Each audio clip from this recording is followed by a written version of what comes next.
La parole est à Monsieur Vincent Ledoux. Merci, Monsieur le Président. Ma question s'adresse au ministre des Affaires étrangères. Que compte faire concrètement la France au Conseil de sécurité de l'ONU pour contribuer activement à une solution durable de retour à la paix civile en République démocratique du Congo? Car la situation subie aujourd'hui par le peuple congolais est terrible. Aujourd'hui, il ne s'agit plus seulement de dénoncer, mais d'agir. De quoi s'agit-il? De permettre à ce pays la tenue d'élections démocratiques et de faire respecter une constitution bafouée par un chef d'État qui se maintient illégalement au pouvoir depuis plus de 2 ans. De faire advenir un État qui protège son peuple plutôt que de le museler, l'emprisonner ou l'assassiner. De faire respecter les lieux saints, comme ces églises catholiques profanées par des incursions militaires, de rétablir la confiance et la concorde au sein d'une nation maltraitée et humiliée. La RDC, c'est un territoire 4 fois supérieur à la France, 80 millions d'habitants, 10 millions à l'extérieur, un taux d'alphabétisation très bas, comme un niveau de vie très bas. Cruel paradoxe pour ce territoire qui regorge d'innombrables ressources minières et minérales. Face à cette maltraitance d'État, la France, avec les Nations Unies et l'Union africaine, doivent protéger ce peuple vulnérable et faire raison à ses droits, une gouvernance démocratique, des élections libres, une économie inclusive. Au moment où nous réfléchissons sur l'asile et l'immigration, il serait bon de régler au plus vite cette situation qui, si elle devait malheureusement perdurer, déstabiliserait cette partie de la région des Grands Lacs et renforcerait de ce fait les flux massifs de migration vers l'Europe et la France.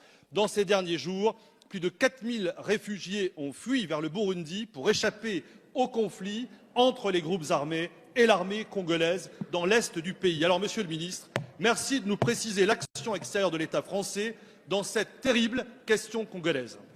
Merci, Monsieur le député. La parole est à Madame Nathalie Loiseau, ministre chargée des Affaires européennes.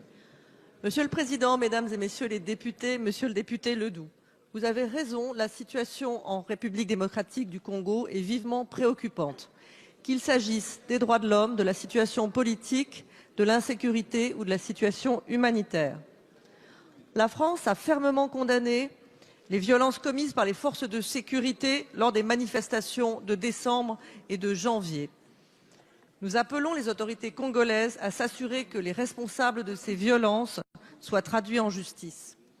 La situation dans les Kasaï recueille particulièrement notre attention. Des événements graves s'y sont déroulés que nous condamnons naturellement. Toute la lumière doit être faite sur ces violences. Je lance à nouveau un appel au respect des droits de l'homme et des libertés publiques en RDC, ainsi qu'à un usage proportionné de la force. La France demande à toutes les parties prenantes de s'abstenir de tout recours à la violence. L'Union européenne a d'ailleurs adopté des sanctions individuelles en raison des violations des droits de l'homme en RDC.